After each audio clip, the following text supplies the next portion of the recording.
to talk about understanding marginal costing, and most company or most hotel will train their people on dynamic pricing. But I believe in dynamic profit optimization because it's slightly different in terms of focus. But to me, dynamic profit pricing creates a better understanding of how to run a business. So in order for our people to understand dynamic profit optimization, we need to teach them about marginal costing.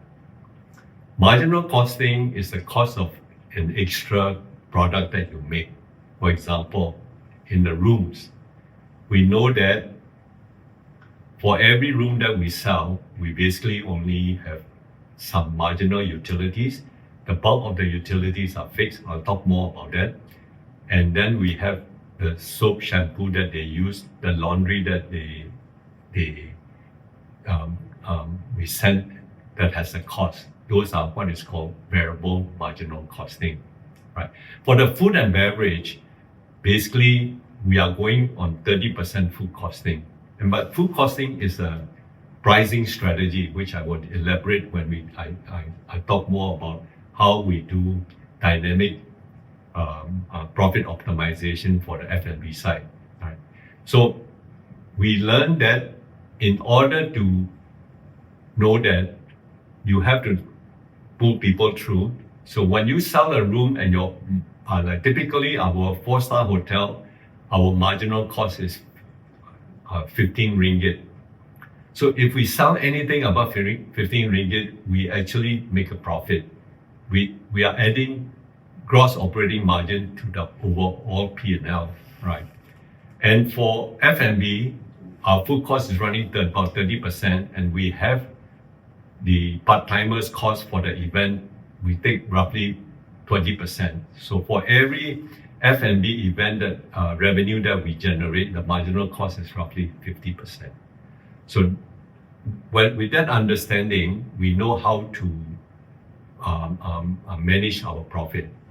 The next thing is that we need to understand break-even and break-even analysis.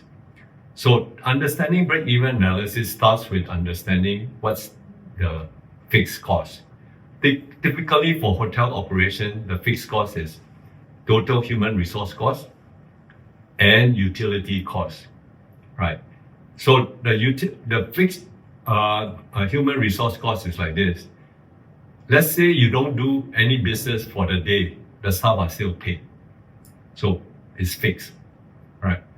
So you don't have the marginal cost of somebody cleaning a room unless you give the contract out totally to an outsider, right? So you don't have that.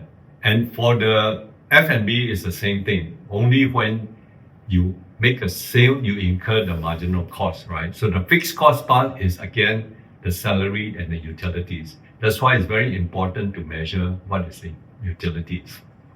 So once you understand that, we then run some break-even analysis to play around with what they can and cannot do. So they understand where the revenue is coming versus the cost. The fixed cost is a fixed cost, and then it has fixed cost plus variable cost based on the number of units, and then revenue will cut across at a certain point.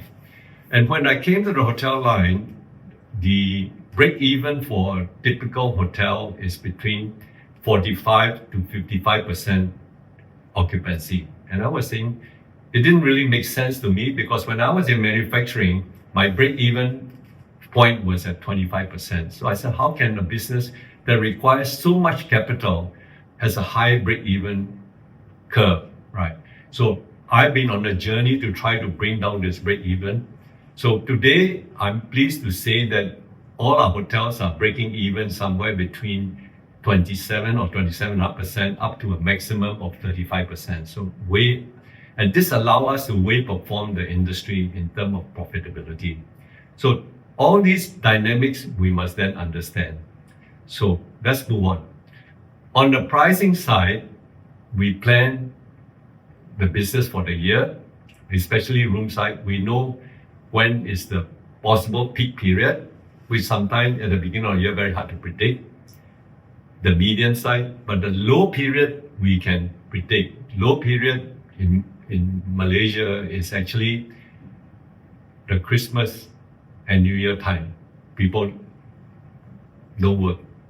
The Chinese New Year, which is coming somewhere between early February to first week of March, it sort of moved because it's a lunar solar calendar, the jump. And then finally the Muslim calendar, which is the month of Ramadan, which moves roughly 2 weeks every year. So the Ramadan period, the whole month, we don't have much meeting, especially the government. They will stop spending, and the only strong business is in the Ramadan buffet at night. So that business is good business, but it cannot cover for the higher gross margin of the room business.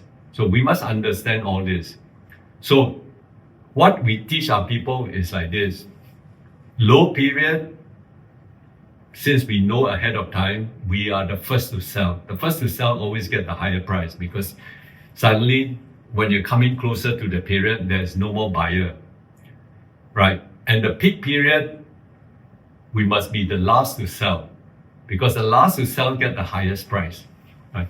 And the medium one is where you watch the day-to-day market to move. So we have an overall yearly plan. Then we go into every month and every week, right? And then they also understand this dynamic, when it's peak, when it's low. And we, of course, as a hotelier, we try to get what is called the base load, or even the airline. Let's say you fly Air Asia, they give you free ticket, but they're actually not giving you free ticket because they're charging you some admin costs, other costs, etc. And basically what they're doing is covering their variable costs. So by covering their variable costs, they're giving you a free ticket, which appeared to the market, they say, oh, I'm getting a free ticket, but they make sure they cover their variable costs, right? So we basically also follow the same thing. So how do we get our base load? So typically when we open a new hotel, it's very hard to develop new business. So we just flood the hotel with tour groups, especially in Malaysia, it's tour group from China. It's the lowest paying group, but it fill up the base 30-40%, right? So once you have that base, then you see whether your normal business will pick up another 30-40%. And then the balance 20 or 30% is where you increase price quite drastically on dynamic pricing to get the best overall yield for the hotel, right? So on a day-to-day basis, they also look at the competition, and they will check what is the market price almost every hour, at least once every 2 hours, to say where's the competition pricing. So if our biggest competitor move up in price, we know that means their booking has gone up. We can also increase in price. So within the same day, there's also dynamic pricing. So all this we teach them how to watch it on a what do you call it, analytical basis. We don't like to fix this pricing on a simple algorithm because somebody can figure out. So we rather have predictive, and we keep track of what are the major events that is coming in the neighborhood. And once we know that event is coming, right, we know it will be high, we'll normally follow the strategy of being the last to sell, right? So by doing all this pricing, all this understanding, and understanding that every marginal sale you do past the break-even point, you are actually contributing gross profit to the operation. And that's how you maximize your profit for any business.